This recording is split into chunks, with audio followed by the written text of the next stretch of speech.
Hello and welcome to another edition of Allotment Diaries here on the virtual virtual. That beautiful insect that you've just seen is a hummingbird hawkmoth. It's a UK visitor during the summer, and all summer long they've been visiting my garden because of this plant, the red valerian. And I want to encourage them to my allotment.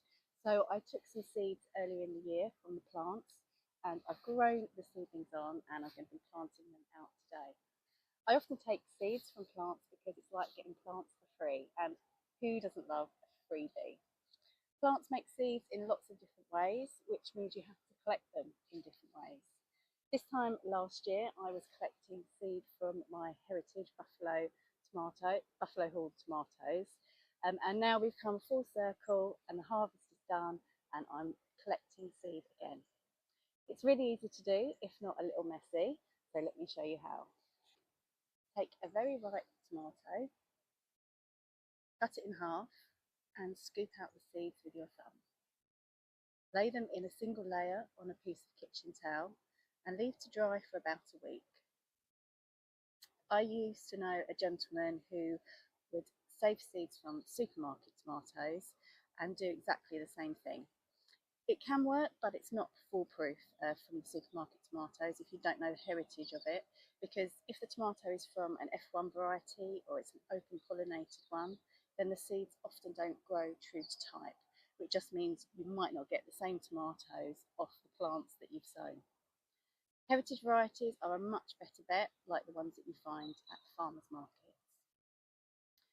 Once the seeds are dry, carefully peel them off, pop them into a labelled paper packet, and then store them somewhere cool and dry until early spring, when it's time to sow a few seeds per pot.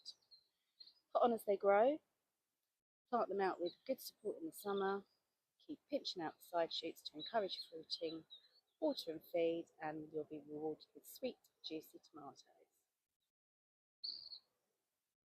But of course, at the end of the season, there are always a few stragglers that refuse to ripen. You can speed them up by leaving them either on a sunny windowsill or popping them in a paper bag with a ripe banana. The banana releases ethylene gas, which helps them to ripen. But if you still end up with lots of green ones, don't worry, they don't need to go to waste. You don't have to go on the compost. I use this recipe for pickled green tomatoes from the Urban Farm and Kitchen website. Here's how to do it. Wash your green tomatoes and cut them into quarters or halves depending on their size. Pack them into sterilised jars with garlic, dill, a few spices like black peppercorns and mustard seeds. Heat up a brine of vinegar, water, salt and sugar until it's just simmering. Pour the hot brine over the tomatoes, making sure that they're fully covered. Seal the jars and leave them to cool before storing in the fridge.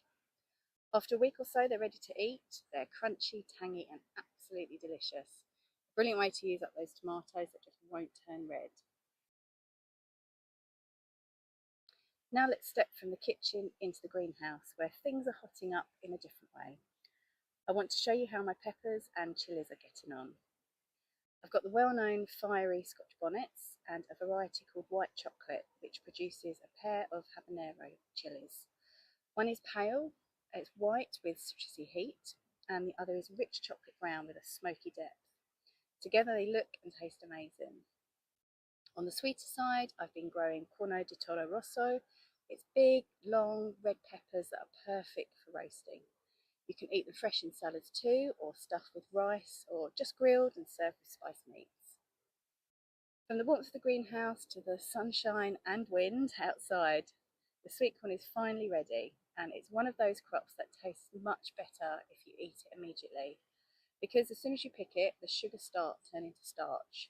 So I try and cook mine up as soon as possible, sometimes straight away, even on the allotment itself. Nothing beats it. And lastly, there's the so-called giant pumpkin.